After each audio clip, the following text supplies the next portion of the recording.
let's move back a bit to the self-promo and why it is difficult. Do you think it's difficult for female founders more in general? Because To you build a talk company.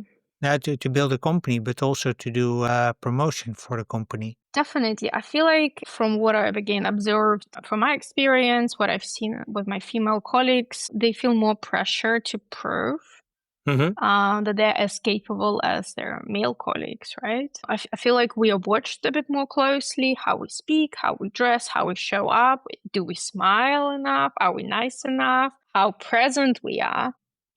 So, we're judged more on the tone, on our appearance, on the attitude. And actually, I've personally experienced that because I've received comments I need to smile more before. So while actually competence alone isn't often enough for women. So I think that adds a layer of pressure as well.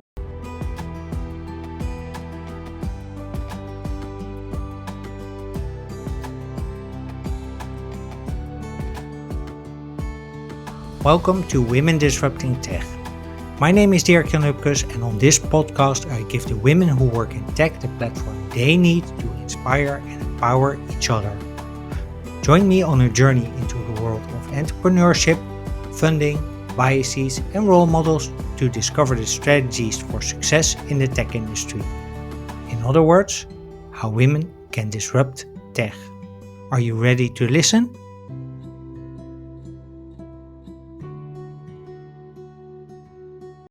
Hey, welcome back to Women Disrupting Tech, and thank you for tuning in to episode 109.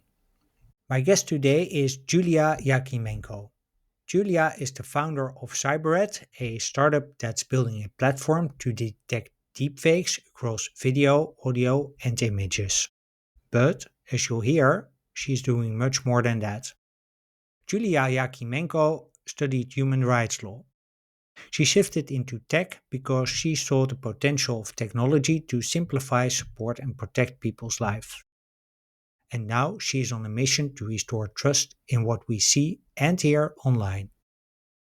In this episode of Women Disrupting Tech, Julia and I talk about what makes deepfakes so dangerous, how you can spot them, and why building transparency into AI isn't optional, it's urgent. What I loved most about our conversation is that Julia not only goes deep on the tech part, but also shares her take on what it means to be a female founder in cybersecurity.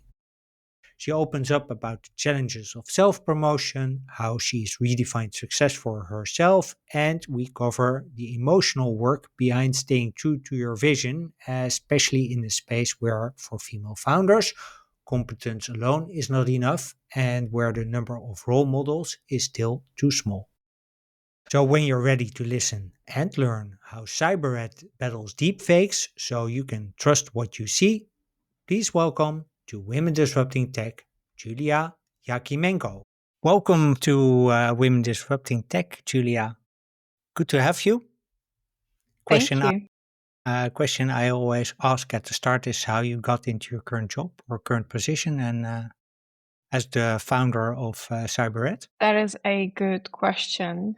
There's a long answer and then there's like a short answer. Which one do you prefer?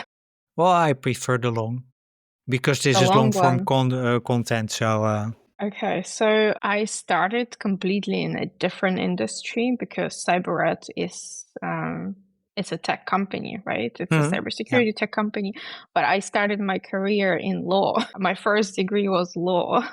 okay. And I was planning to become a lawyer, very Huh? passionate about it. I was very interested in law and European Union law and actually human rights law. That was my favorite subject in my bachelor degree.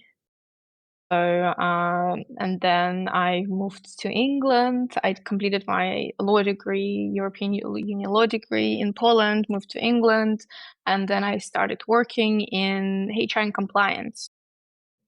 It's more business oriented, but still legal. Mm-hmm.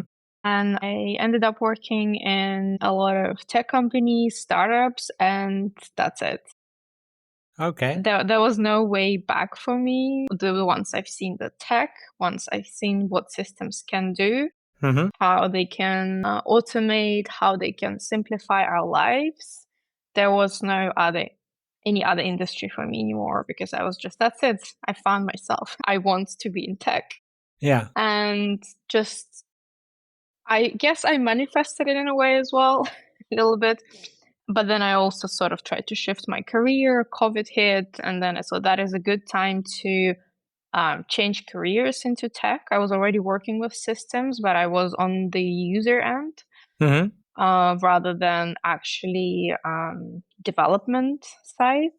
And then I moved to the Netherlands, started working at Rabobank, and a few years later, I ended up finding Cyberette. Okay.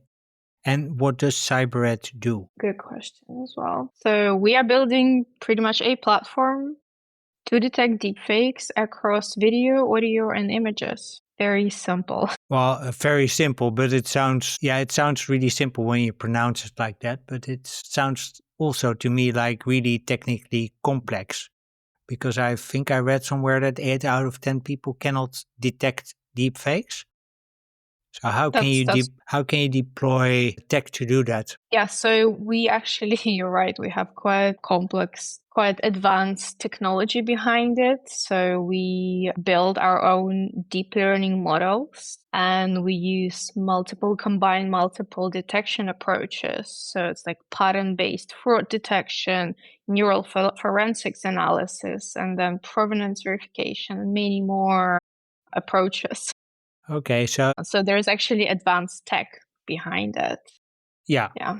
So I won't go into all the terms that you just mentioned, because to keep things simple. But would it be fair to say that you want to bring trust back to the internet, or enable trust on the internet? Exactly. With that? Yeah. So our goal is not really like to stop on AI, but just to bring that confidence back to the internet.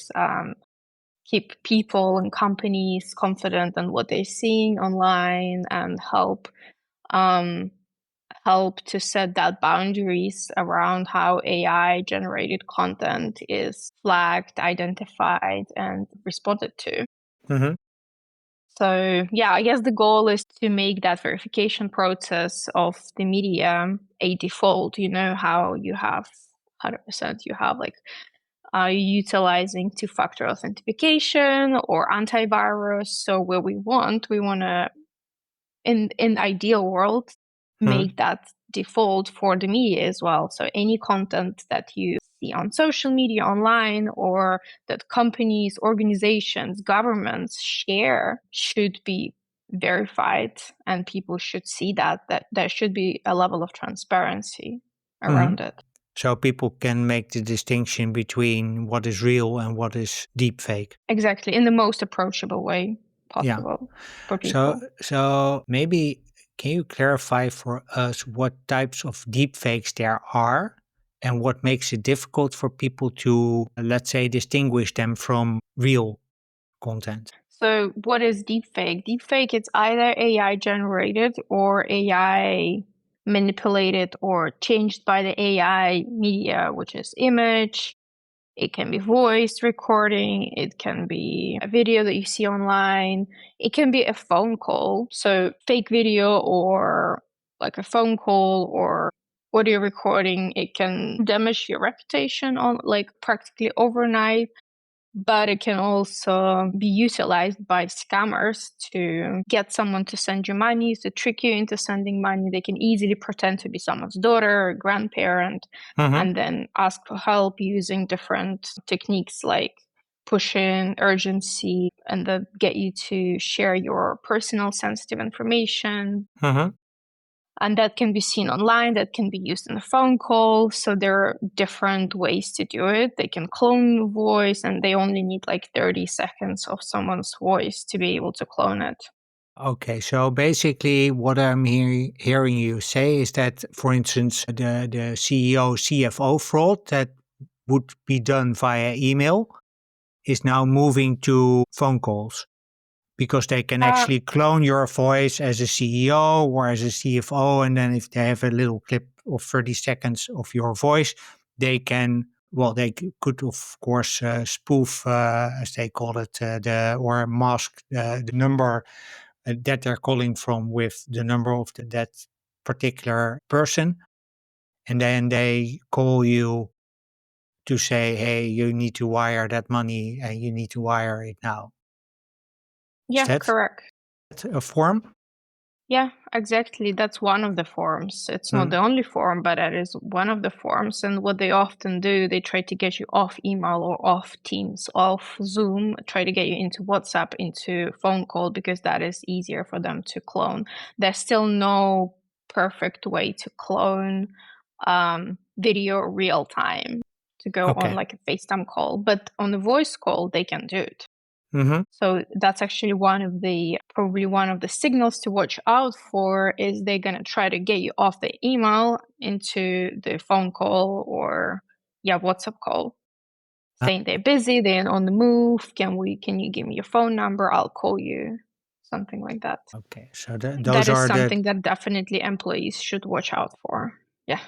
Okay, that's good to know. Just as a question, because I was browsing the internet yesterday and I saw that Google has the option to create videos from images.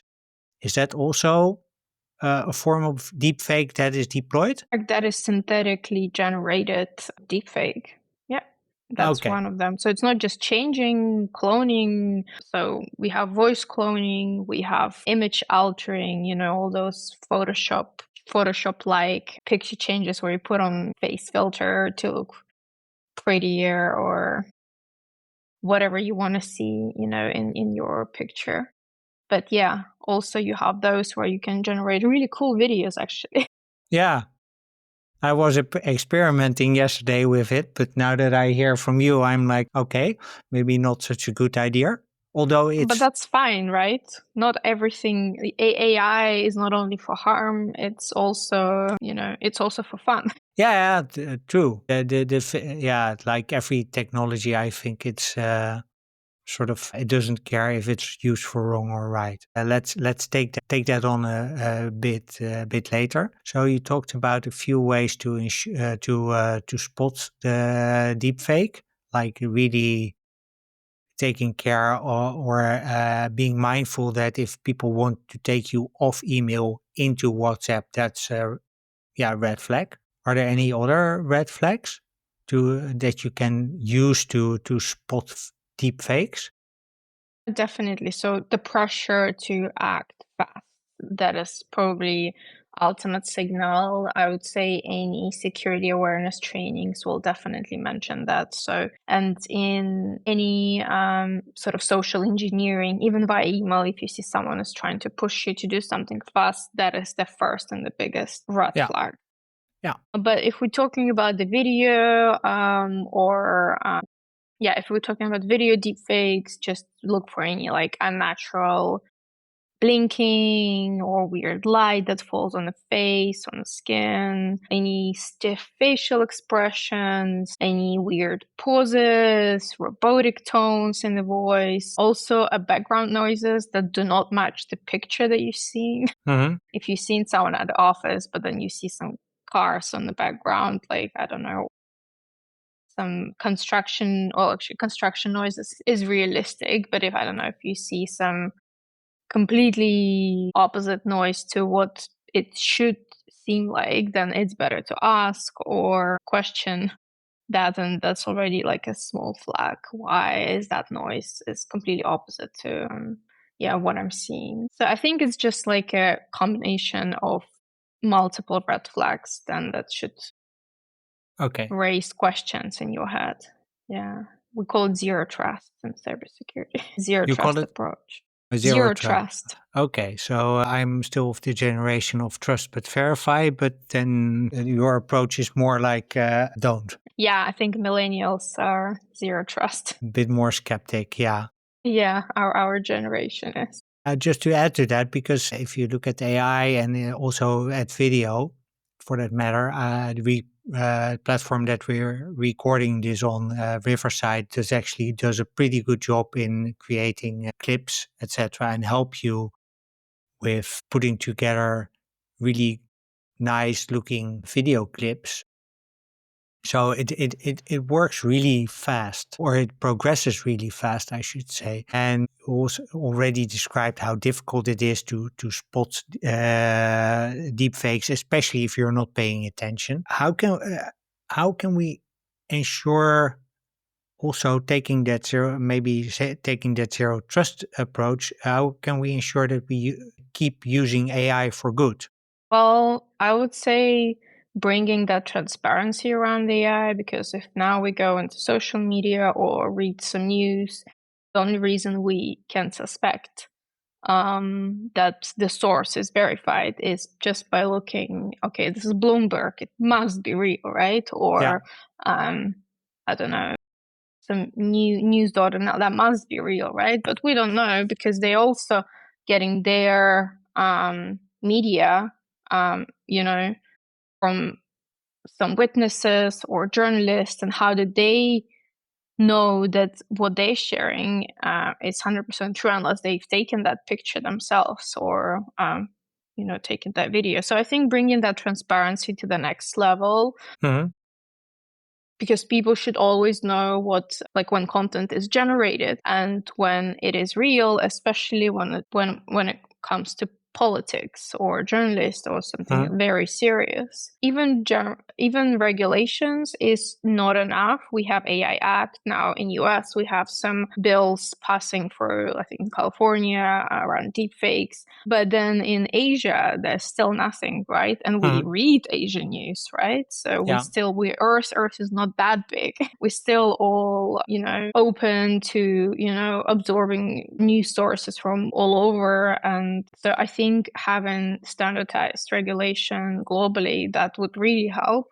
And of course, clear boundaries, part of that regulation, how AI can be used to manipulate everyone and deceive people. Hmm. I mean, these days, personal data is not personal anymore. Any social media platforms, they just have access to anything you've signed up on, Meta, we all know. But now also we have AI models that can just, with a tiny bit of input, they can guess things like your location, your income, your gender, and yeah. So we all watched Black Mirror. So we actually entering the era where AI can learn human behavior, predict, and influence the decision-making process. So yeah, I think the focus should be How do you look at shifted that? from yeah. So it's I wouldn't say we should panic and be scary. We should definitely utilize the potential of AI for good, because there's so much good it can bring, in medtech and in longevity as well, helping people, especially like in medical fields. And then we're talking about data, we're talking about genetics. So it has a lot of use, right? It can also help us progress in all kind of developments. That's also green tech, I would say. So the way I look at it, that we should benefit and enjoy the potential that AI can bring, while also, bringing that transparency, regulation, and enforcing those regulations where there's clear boundaries between what we can do and what we cannot do. So I think just that openness, transparency, and enforcing the boundaries would definitely help. So the focus should not be on building hype, but also to protect people, support people, and bring that long-term stability. Yeah, and teach people how to use it. And that as well, yeah. That's Probably at the front of it all. Yeah, I think that's really important to especially teach people how things work, what they see, how to detect deep fakes, but also how to deploy AI for really good causes, because there are, as you said, a lot of them. So is cyber and AI, are those still very male dominated fields, work fields? Yeah. Still quite male dominated industry, I would say. Yeah. Okay. So would it then also be good to have more women in those fields, also to make sure that we're mindful of the dangers, that we just not go ahead blindly because it's good, but then also really think about the ethics part of it, the impact part of it? Definitely. I mean, we all know what gender diversity brings. So, and how it helps to build systems. We need diverse, points of view, diverse backgrounds to build the best, most efficient systems. So, of course, gender diversity, cultural diversity, it definitely helps to diversify and bring that aspect into cybersecurity. 100%, but I wouldn't just see it as cybersecurity, I would see it as tech in general. Tech itself as an industry, it's expanding. We see that digitalization in more small aspects of our everyday life. So it's not just tech, it's just integrated in our daily life. And I mean, roughly 50% of population is women. So it's 50% of customer. Yeah. But do you also see that because you've been working in tech for quite some time? Do you also see that change? So do you see more women come into tech? For instance, at Rabo or startups that you work? Definitely, if organizations are more conscious of diversity and inclusion and actually they're conscious and integrating that into the whole workflow, into completely changing everything, from the start. And yeah, if diversity and inclusion is not just a policy and a box to tick, but actually they're genuinely interested in it and they see a benefit of it. So yeah, then I definitely have observed a change. Let's say Rabobank, certainly they put a lot of effort into diversity and inclusion. I think it's like one of the few employers that I work for where I've really seen, genuine interest, genuine dedication to bringing that diversity and inclusion into the company, not just on a policy level. Yeah. Out of curiosity, how does that show? Well, Can I you give an think example? of course, it's enabling initiatives. So, for example, like they have a women in tech community, and setting that up, I wouldn't say it was difficult because everyone was very excited about it, passionate. A lot of people were willing to join and just do the work that needs to be done. Where what I've heard from some of female colleagues at different organizations where they faced more hurdles, setting up a community from above, HR trying to sort of manage them a bit and slow them down, where I have not experienced any of that at the Rabobank. Everyone was actually enabling, pushing, giving space. And so that is just the most basic example that I can, So you received a lot of support also in practical terms.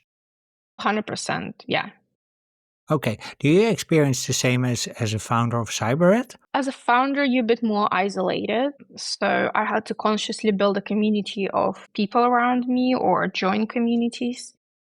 I see a huge gap, gender gap in entrepreneurship, in tech entrepreneurship. And actually, in the last 4 or 5 years, there's been a drop in female founders versus before 2020. I've actually spent a whole day researching the other day, and I was a bit concerned. So actually, before 2020 has been a bit higher number of female entrepreneurs, and in Europe especially, and that number dropped. And I started looking more into the data, and I've seen the reason behind it is that women receive less funding at a startup stage. It's only up to 2% globally. Like regions like Europe, I think it's 1.5%, if I'm not mistaken, but it's up to 2% globally of all VC funds, of all VC money women receive. Yeah, which it's is, actually well, now less than 1% globally and less than 0.5% in Holland. Wow. It has dropped, and there are several factors that play a role in this. So funding is one of the causes that there are less female founders. What are other causes? I think another reason is just because there's much less role models. So women struggle to push through in between startup into scale up. So that's where I've seen the gap. So when women move from startup into scale up, there's a huge drop in female founders that make it through. And there's a So lot of that make it to the factors. second stage. Yeah, make it to the second stage. Yeah, exactly. Okay. So that's where the issue, because you get the first initial investment, maybe friends and family, maybe maybe not VC itself. It doesn't always make sense to get VC at the very early stage. Maybe you get some grants, but then at the next stage, actually women women struggle to get funding, get support. There's not enough role models. Maybe they feel isolated, and I have to say every now and then I do feel isolated as well, but I'm so consciously now wired that I know, okay, I have my best friend. She's a very successful entrepreneur, so I can text her, call her anytime, 24/7. And then I would say most of my close friends are entrepreneurs, or either ex-entrepreneurs or current entrepreneurs. Maybe not all of them are tech entrepreneurs, but they all entrepreneurs. So I'm just surrounded. But then even then, I feel every now and then isolated. There are communities, so I think that is very important to be part of some community, and go to the meetups and have those people around you that support you, for sure. How difficult is self-promotion? That is challenging. Actually, funny thing, the other day I went to the Amazing event, and there was a dinner, and someone was sitting across the table, someone that works at, I think, an investment firm. Mm-hmm. And he, of course, found out I'm a founder, and he asked me the first question. So tell me why your product is better. And then I started giving him reasoning, like, okay, so it's not a straightforward answer. And I started going into like a bit of statistics and explaining the product. And he's like, only females give me that kind of answer. When I ask the same question, when I ask a male the same question, they go straight away into, oh, we're the best here, we're the best there, we're the best there. And only female tries to be not just more analytical, but tries to give that, ego-less answer. And that made me think. It's just on such a core level where I don't want to go, like, as a woman, right into self-promotion. I want to try to stay humble and also just give benefits of the product, and also give the whole background, help him understand the whole industry product, so then he can understand how that looks. Yeah, so that was very interesting. So 2 questions. So if I understand you correctly, what he basically told you is give me less context. I think, what he was trying to tell is, he mentioned that don't be afraid to put on a bit of ego. Uh-huh. That is okay. Okay. So how did that make you feel? Oh, that is a great question as well. So I agreed with him partially.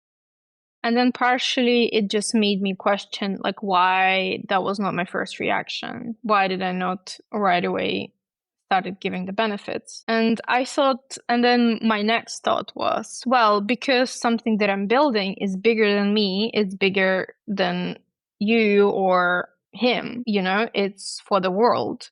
So I want him to see that, from my standpoint, rather than just, giving a sales pitch, oh, our accuracy is so high. We have this and this approaches that no one else has, detection approaches that no one else has. So I think it is just having that mission above anything else. And that's how I see that. And maybe not everyone is like that. Yeah. True. But let's do some shameless self-promo then. So why is Cyberette better?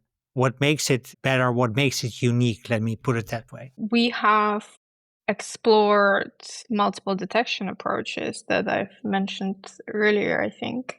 So what we're trying to build is an all-in-one deepfake detection platform.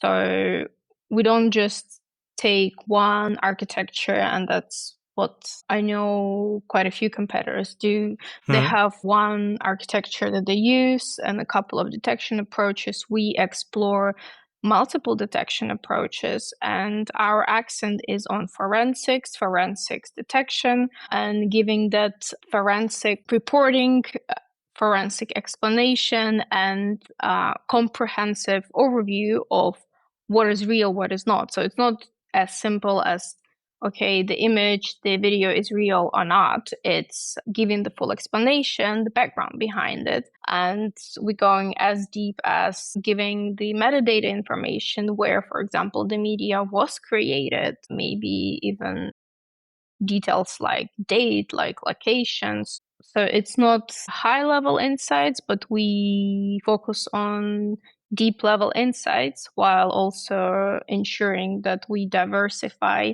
our detection methods, because Gen AI is improving, and with, I would say, the light speed, every day I open my Instagram and then I see some new Chinese Gen AI. So we build our own data sets from the scratch. So we have a whole team of people that are sitting and building data sets, and we make sure that our data sets quality is impeccable. So that is also a huge part in building a great product. Your data sets have to be impeccable.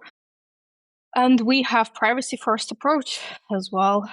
So there are multiple factors. Going back to that question that you asked, it's not about why we are the best. It's about how we build a great product that is very good quality product, and it meets the needs of our customers. Okay.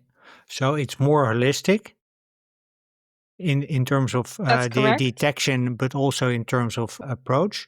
It gives more analytical data to users, so they can Exactly. actually use that. How can they use that data? Because if you give more data, there's probably a use case for that data with customers. Exactly. So those kind of reports, they're very helpful in forensics investigation. It's aimed at the government, law enforcement, public sector, defense customer who really want to see, the nitty-gritty details. And what we offer on our dashboard as well is multiple views. So whether you want to see more technical details or if you want to test different approaches, we give that option that you can see how different detection approaches look like actually visually, because I'm a very visual person. So I believe in actually testing everything with my own eyes. Yeah. And the last thing I heard you say is that you focus on building like an impeccable data set. Maybe let's dive a bit deeper into why that is important, both from a detection point of view, but also from a customer point of view. Well, from the technical point of view, actually now if we just make a little step back, actually having a great data set is probably about 80% of your win. Well, maybe I'm being a bit generic, but I would say it's 70 to 80% of win in building a great detection product. Yeah. At least in our industry, because the better your data sets are, the better you can train your models to, differentiate and spot those differences between real, what is fake, and spot those anomalies and patterns.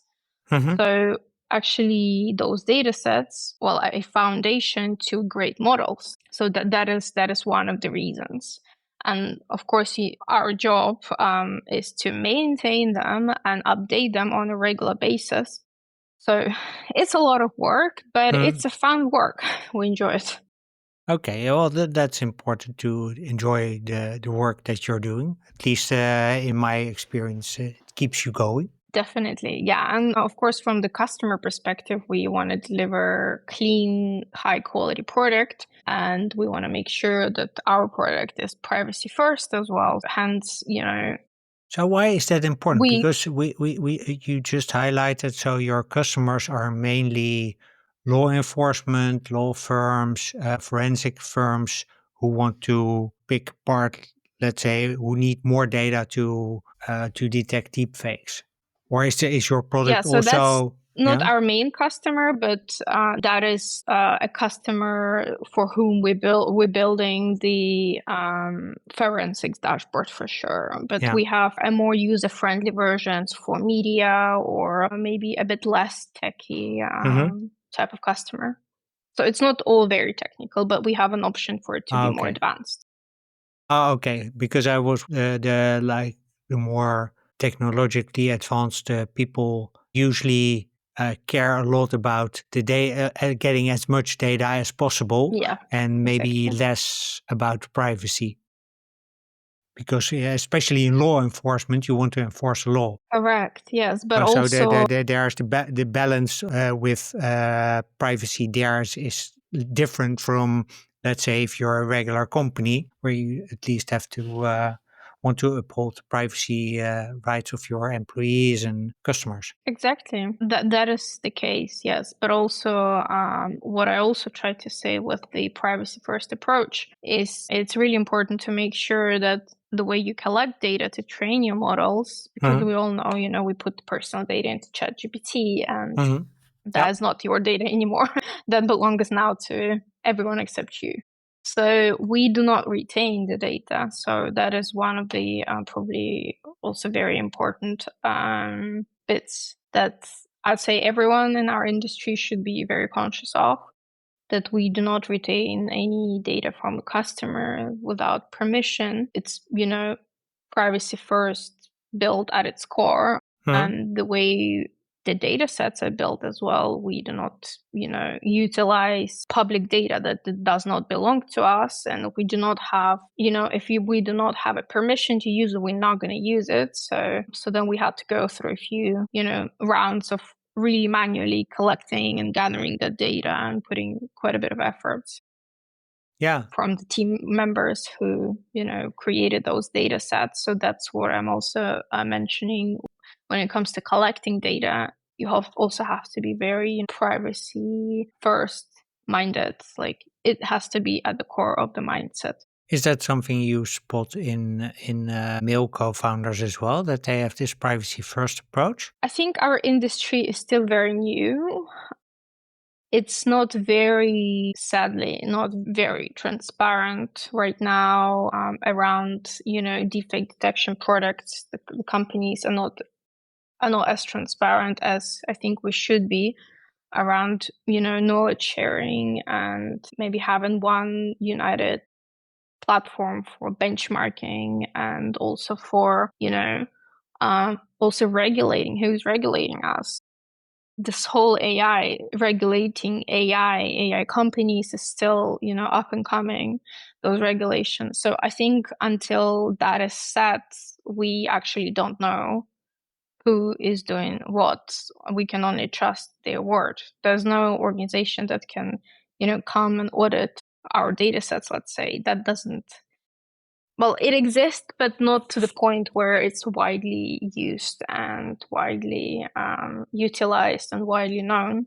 And I think it should not be the case, because you have common standard audits and compliancy, and that should be applicable for AI companies, companies that build models. And it's up and coming, but we're not fully there yet. Okay. Because I was so we can only trust the word of what the people say, right? And anyone can say anything, really. Yeah, but then still I would think that they would have to comply with ISO type of standards. Of course, which those are the sort basics. of starts are really the basics about at least how they build up the organization. Of course, those are the basics. ISO. Yeah. So let's move back a bit to self-promo and why it is difficult. Do you think it's difficult for female founders more in general? Because to you build talk a company. To build a company, but also to do promotion for the company. Definitely. I feel like from what I've again observed from my experience, what I've seen with my female colleagues, they feel more pressure to prove that they're as capable as their male colleagues, right? I feel like we are watched a bit more closely, how we speak, how we dress, how we show up. Do we smile enough? Are we nice enough? How present we are? So we're judged more on the tone, on our appearance, on the attitude. And actually, I've personally experienced that because I've received comments I need to smile more. So while actually competence alone isn't often enough for women. So I think that adds a layer of pressure as well for us.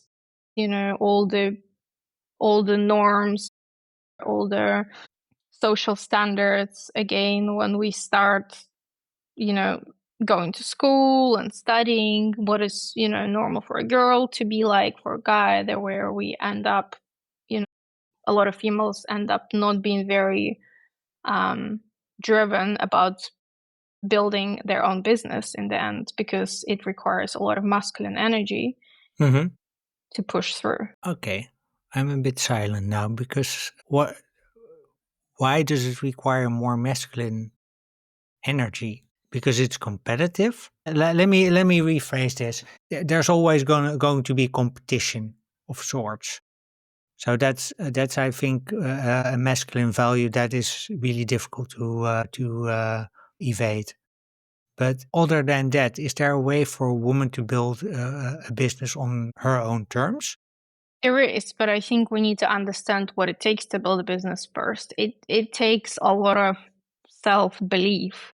If you don't especially come from a family of successful entrepreneurs or parents who are financially well off to support you in any journey that you take, where if you don't come from that money or those role models, you have to have the blind belief that you are capable, and also your upbringing will be a very core factor on your self-image of yourself.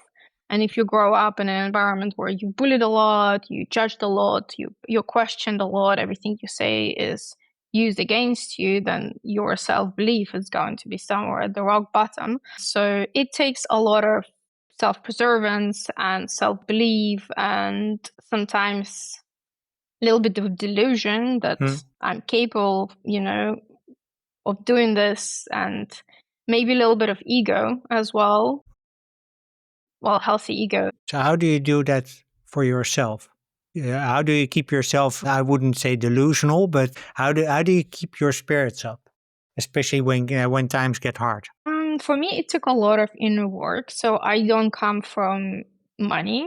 I come from a very, normal family of working class parents. I also went through like most of, I think females in the 90s, where it's been still, post-Soviet as well, environments where, as a woman, you are more taught to be compliant, be nice, To smile. to smile, to, be a pleaser. Rather than, standing up for yourself and having that healthy rage maybe, or healthy, boundaries. What is boundaries? So that's something that I had to learn. So doing a lot of self-work definitely helped me to stop trying to fit into who I thought I am supposed to be, and actually help me shape the idea of what success looks like, because in my head that was something else. And then I would say, after really taking a few years to focus on my mental health, come to my zen, then I realized, okay, this is not what I see success as. And that helped me to step into my power, into my potential, accept that inner potential, and then just, act from it, speak from it. So it's a journey. Yeah. So how has your definition of success changed? It definitely changed. Before, I thought it's, having a stable job and, having your own house, maybe, having like a family and settling in one place. And that is definition of success. Now it changed. Now for me, success is something more holistic, something that comes from inside. It's all those external values, I cancel them and transitioned into more, finding my own peace, my happiness that, doesn't rely on that portrayed image of what success is like. For me, it's just, acting from my inner voice. It's trusting my intuition. It's feeling every day I wake up and I'm grateful for being alive. That is what success for me, being happy to be where I am, and it doesn't matter where it is. It can be anywhere.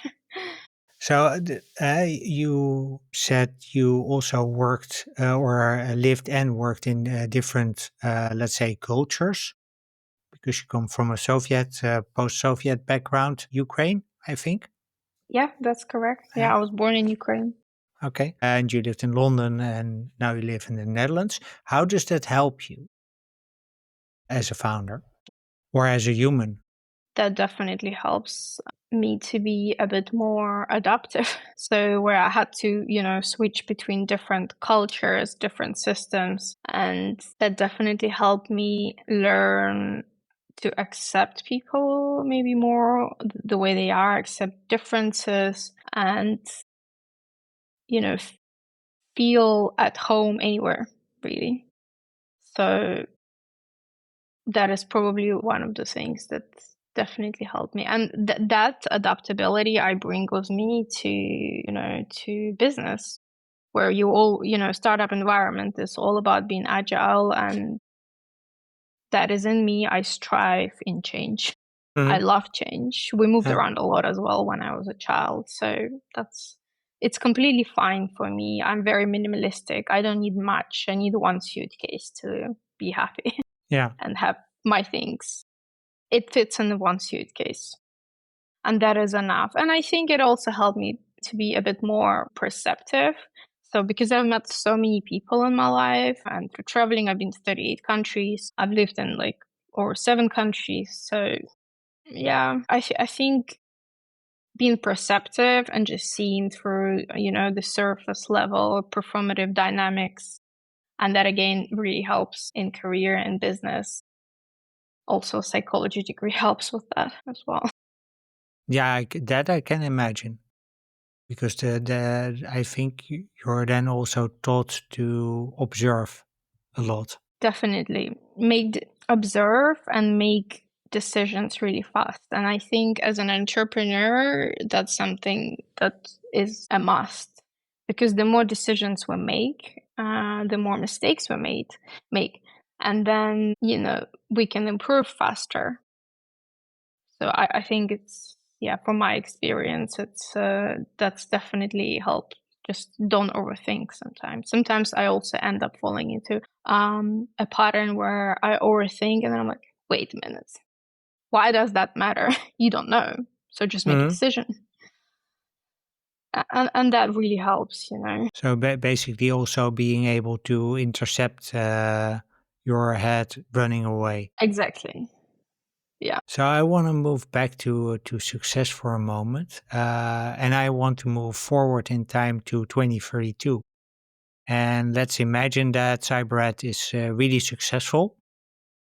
I was wondering if you're really successful building a business and selling your product or giving, yeah, enabling people to work with your product and detect deepfakes. What has changed for companies and the people working for them? Well, first of all, people no longer have to waste their time questioning whether content is fake or real. So they can spend their time on doing something more productive. And that means that verification process is fully embedded into devices, workflows, like two-factor authentication, antivirus. It's just there. So it becomes a standard.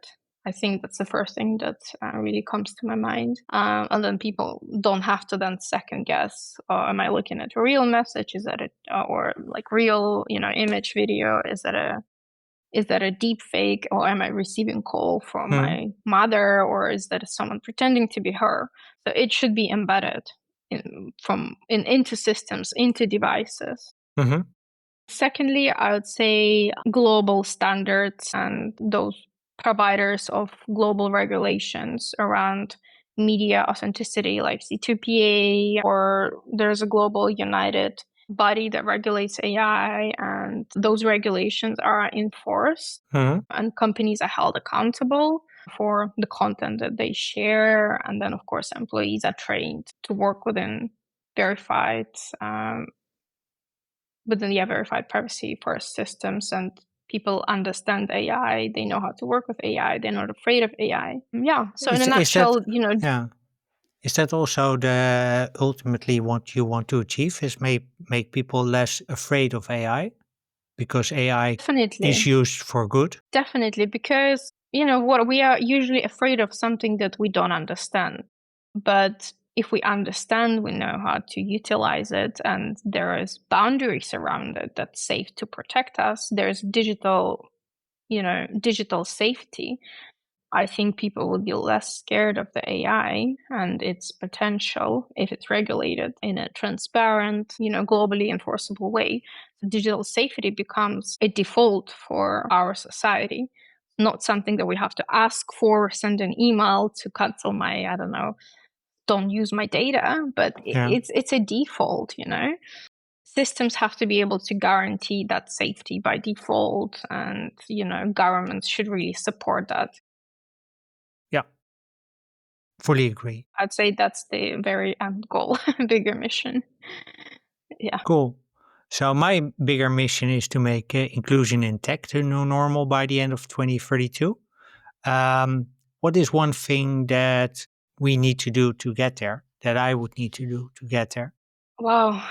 I think they're already doing so much, right? The role models, visibility, promoting that. And I think we really need more role models. I've mentioned that already a few times. If you don't have those role models, growing up, how can you know that someone that looks like you can be successful? So I think that is essential. People who break the mold and show that there isn't just one way to succeed in tech. We need to accept everyone for who they are. And I think that comes to my second point, is stop forcing everyone to fit in the same box. Like, let people lead and build and show up as who they actually are. And that gives space for everyone, to show their real talents and step up as their full potential without being scared to show it. Yeah. So also gives back trust. Yeah. So inclusion can't just, tick a box. It has to be integrated into everything, into our minds, how we think, into products, how they're designed, the way teams are formed, and the way decisions are made. It has to be a default as well. Sounds like a great place to close. Julia Jakimenko, thank you very much for an amazing conversation. If people want to learn more about you and Cyberette, where would you like to send them? They can check our website. It's www.cyberette.ai, or my LinkedIn, or LinkedIn of Cyberette. Okay, cool. And we'll include those links in the show notes, of course. So once again, thanks very much for a great conversation. Really insightful. Learned a lot about deepfakes and how to detect, but also what detection does in the bigger scheme of things. And listeners, thank you very much for listening. And until the next episode, keep being awesome. Well, that's a wrap for episode 109 of Women Disrupting Tech with Julia Jakimenko on how Cyberette battles deepfakes so you can trust what you see. Julia and I hope that you found our conversation as insightful and inspiring as we intended it to be. And if you have any questions for Julia or for me, please leave them in the comments on Spotify, Apple, or YouTube. I do read all the comments and I'll make sure they get answered. If you want to learn more about Julia or Cyberette, please check out the links in the show notes. And as usual, you can find the show notes at womendisruptingtech.blog. You'll also find the link in the description. If you've enjoyed this episode, please consider leaving a rating or a review on Apple or Spotify. If you leave a rating or a review, this helps listeners find the podcast and it supports my guests by giving them a bigger platform.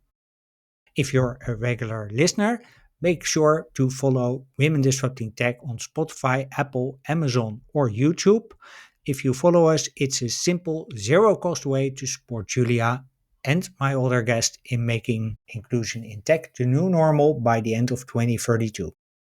For more about Women Disrupting Tech, please follow the podcast on social media. On LinkedIn, you can find us at The True Story Company, and on Instagram, YouTube, and Substack, we're at Women Disrupting Tech. On Substack, I also share in-depth stories in behind-the-scenes insights from every episode, plus trends that I've spotted across 100 plus episodes so far. So don't forget to subscribe to my Substack for more Women Disrupting Tech. Finally, if you'd like to connect with me directly, you can do so via email dirkjan@womendisruptingtech.blog, or you can connect on LinkedIn. On LinkedIn, simply search for my name, Dirk-Jan Hupkes, and you'll find me. With that, I wish you a wonderful day. I hope to see you in the next episode, and until then, keep being awesome.